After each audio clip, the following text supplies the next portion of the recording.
This is Dr. Nick. I'm the incrementalist here at Health 2022. I'm here with Ashley Trinier, and we're talking food and Farmbox. Ashley, thanks for joining me. Thanks so much for having me. So tell us a little bit about Farmbox and what you do. Yeah, so FarmboxRx is really a patient engagement company. We really look like a food as medicine intervention, but we actually just use food to engage the member on their stars, HEDIS, quality outcomes of where a health plan really needs them to move the needle on. So think things like engage the member to go get a flu shot, to go get a mammogram, to get a colonoscopy, because every box that we ship out the door has health literacy that's customized to that health plan. Yeah, so it's interesting. I mean, you started out more than food is a drug. That's one of the things that I sort of certainly believe. Everything that we ingest is ultimately contributing to the way that we're made up. You know, we talk about the SAD diet. You've probably heard about that. It's awful. We have to change that, because ultimately if we don't change that, we're just going to continue to see increasing problems. How are you going about that change? Because it's not easy. Yeah, so look, I think that there's a few levels of this, right? So there is food as medicine. If you're type 2 diabetic, you have cardiovascular heart disease, and you need to change your eating habits, but it's not an overnight fix, right? So I give the concept of, you know, January 1st, everybody's going to the gym, they're taking supplements, they're juicing, they're I've been to the gym like that, it's packed. And then by the second week of January, it's done. It's gone, right? yeah, no, it's so great. It's little bitty behavior traits of replacing chips today with an apple, or, you know, hummus is very easy to prepare. Yeah. Here's how you do so. Yeah. So it's just giving little tidbits to change, you know, behavior in someone for their overall health. And you're also clearly adding other things. I mean, you know, ultimately we all have to eat, so that's a big component of life in general. In many settings, I mean, I even saw this with my children in food deserts. It was the first time I didn't personally, I experienced it through my kids, which is the closest I've had the fortune of experiencing it. That's an awful circumstance.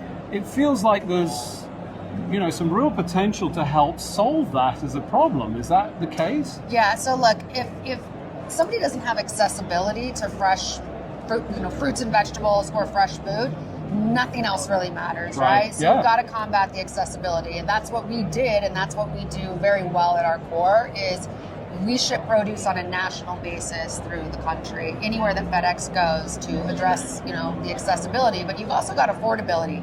People have to be able to afford things. So that's why this is so important that health plans are, you know, covering the cost burden for their members. And you're seeing that with the health plans and the people, because ultimately it makes economic sense, but not everybody gets it because of the funky nature of our healthcare system. Yeah, so none of our members pay for the box themselves. The health plan pays for all of our members to have any product that we ship out. And tell us a little bit about what you're seeing in terms of results.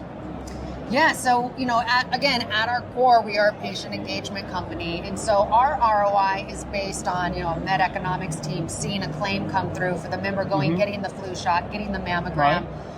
We do some clinical work. If you're type 2 diabetic or you have hypertension, how we have changed, you know, your need for medication, your overall BMI, your blood pressure. But, you know, we have seen with Molina, New Mexico, which was our pilot program, that's now how we sell to all health plans. We're working with 93 of them come January. Wow, congratulations. Thank you.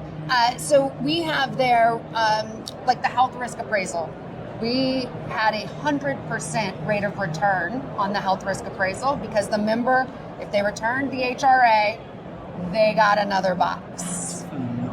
If you're a health plan, you know, you're happy with 30%. Yeah, 100%. That's unheard of. It's unheard of. Wow, so this is really exciting. I think great potential, founded on food, but building up from that.